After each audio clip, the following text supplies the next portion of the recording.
Praise the Lord. नीति वचन 3 अध्याय 1 से 10 वचन। हे मेरे पुत्र, मेरी शिक्षा को न भूलना, अपने हृदय में मेरी आज्ञाओं को रखे रहना, क्योंकि ऐसा करने से तेरी आयु बढ़ेगी और तू अधिक कुशल से रहेगा। कृपा और सच्चाई तुझसे अलग न होने पाए, वरन उनको अपने गले का हार बनाना और अपने हृदय रूपी पट्टियों पर लिखना, तो तू परमेश्वर और मनुष्य दोनों का अनुग्रह पाएगा। तू अति बुद्धिमान होगा। तू अपनी समझ का सहारा न लेना, वरन संपूर्ण मन से यहोवा पर भरोसा रखना। उसी को स्मरण करके सब काम करना, तब वह तेरे लिए सीधा मार्ग निकालेगा। अपनी दृष्टि में बुद्धिमान न होना, यहोवा का भय मानना और बुराई से अलग रहना। ऐसा करने से तेरा शरीर भला चंगा और तेरी हड्डियां पुष्ट रहेंगी। अपनी संपत्ति के द्वारा और अपनी भूमि की सारी पहली उपज दे देकर यहोवा की प्रतिष्ठा करना। इस प्रकार तेरे खत्ते भरे पूरे रहेंगे और तेरे रसकुंडों में नया दाख मधु उमड़ता रहेगा। प्रभु अपने वचन के पढ़े जाने पर आशीष दे। ये युवकों के लिए सलाह है और परमेश्वर यहाँ 5 सलाह दे रहे हैं, और हर 5 सलाह में हर एक सलाह के बाद नतीजा है, परिणाम है और इनाम है।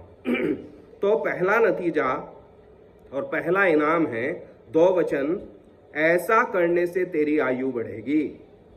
कैसा करने से आयु बढ़ेगी, सवाल ये है। और बाइबल में पहले वचन में लिखा हुआ कि मेरी शिक्षा को न भूलना, उसे अपने हृदय में मेरी आज्ञाओं को रखे रहना। तो उम्र कैसे बढ़ेगी? परमेश्वर की आज्ञा का पालन करने से।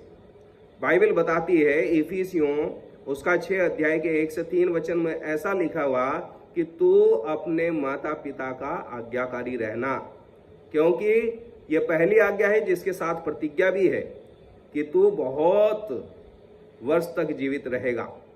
तो प्रभु की जो योजना है उम्र दराजी की, वो आज्ञा पालन में है, और हमें परमेश्वर पिता की आज्ञा का पालन करना है, उससे उम्र बढ़ती है। पहली बात, पहली सलाह क्या है?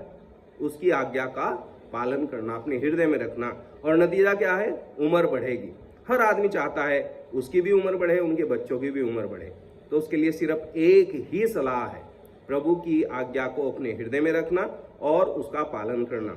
दूसरी सलाह और दूसरा नतीजा, इस दुनिया में सब लोग चाहते हैं कि वो बुद्धिमान हो, सब लोग चाहते हैं उनके बच्चे बुद्धिमान हो, लेकिन कैसे बुद्धिमान होंगे? देखो 4 वचन में ऐसा लिखा है, तो तू परमेश्वर और मनुष्य दोनों का अनुग्रह पाएगा, तू बुद्धिमान होगा।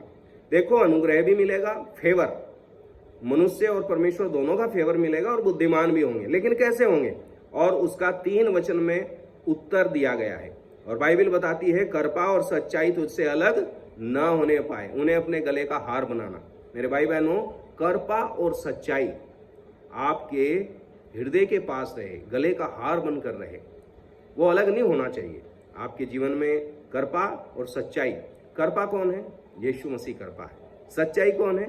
यीशु मसीह सच्चाई। वो हमारे दिल के करीब होना चाहिए। ऐसा करने से हम लोग बुद्धिमान भी होंगे और फेवर मिलेगा। फिर तीसरी बात हम देखते हैं, और यहाँ प्रभु के वचन में लिखा हुआ है 6 वचन में, उसी को स्मरण करके सब काम करना, तब वह तेरे लिए सीधा मार्ग निकालेगा। आज लोग कंफ्यूज हैं कि इस रास्ते पे चलें या उस रास्ते पर चलें, लेकिन बाइबल बताती है वो आपके लिए सीधा मार्ग निकालेगा। लेकिन कैसे?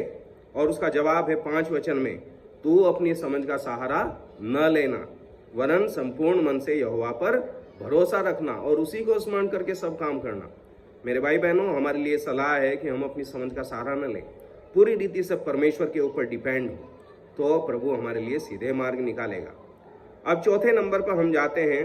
इस दुनिया में ऐसा कोई नहीं होगा, कोई भी नहीं होगा जो ये ना चाहे कि वो भला चंगा रहे। देखिए, हर आदमी चाहता है कि वो भला चंगा रहे, और भला चंगा रहने के लिए प्रभु का वचन क्या बताता है? देखो, मैं बाइबल में पढ़ूंगा 8 वचन, ऐसा करने से तेरा शरीर भला चंगा और तेरी हड्डियां पुष्ट रहेंगी।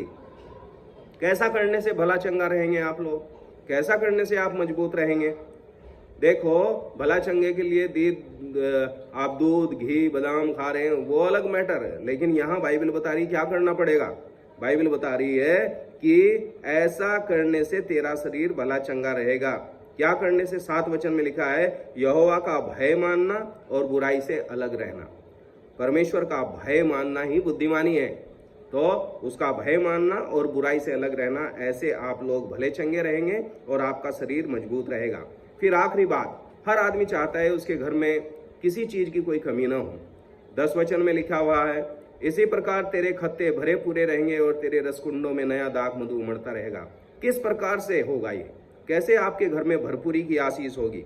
तो 9 वचन में उसका सॉल्यूशन बताया है, अपनी संपत्ति के द्वारा और अपनी भूमि की सारी पहली उपज दे देकर यहोवा की प्रतिष्ठा करना।